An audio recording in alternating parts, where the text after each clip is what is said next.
حضرت بلال حبشی رضی اللہ تعالیٰ عنہ بیان فرماتے ہیں نبی پاک علیہ السلام کے مہمان آیا کرتے تھے تو بعض اوقات مجھے قرض لے کر بھی میزبانی کرنا پڑتی تھی حضور کے مہمانوں۔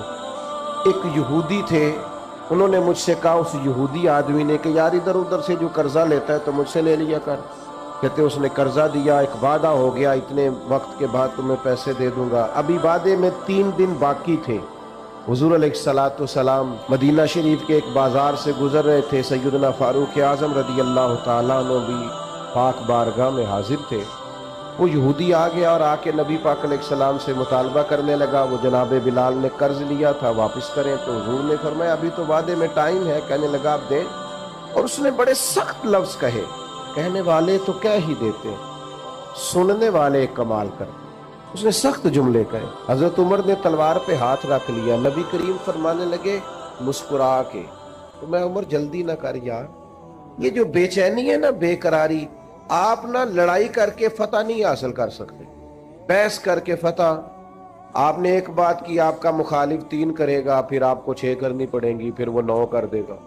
تو اس نے ایک بات کی، آپ چپ رہیں، اس نے 2 کی، آپ چپ ہیں، 3 کی چپ ہیں، 4 کی، آخر میں وہ کہے گا اوے تو میں نے پاگل سمجھنا، اب وہ بولدا کیوں نہیں؟ تو چپ رہ کے تو سامنے والے کو پاگل بھی کیا جا سکتا ہے۔ حضور فرمانے لگے عمر جلدی نہ کر یار، ٹھہر جا۔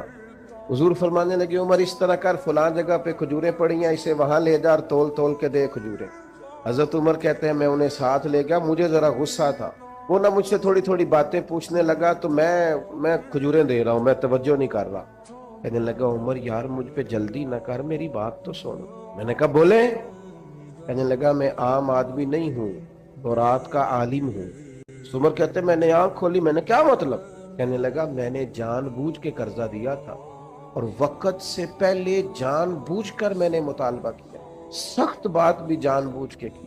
کہنے لگا میں نے اللہ کے آخری نبی علیہ السلام کی جتنی صفات تورات میں پڑھی تھی وہ ساری نبی پاک میں پائی جاتی ہیں۔ ایک صفت میں نے تورات میں یہ پڑھی تھی کہ جیسے جیسے کوئی جہالت کرتا جائے گا ویسے ویسے نبی پاک کا علم بڑھتا جائے گا، حوصلہ بڑھتا جائے گا، سرکار درگزر کرتے جائیں گے۔ عمر ساری شانیں دیکھ لی تھی، یہ برداشت والی شان بھی دیکھ لی ہے۔ حضرت عمر سے وہ کہنے لگے اب اس طرح کریں، مجھے ساتھ لے جائیں، نبی پاک سے معافی بھی لے کے دے دیں اور حضور کا کلمہ بھی پڑھوا دیں۔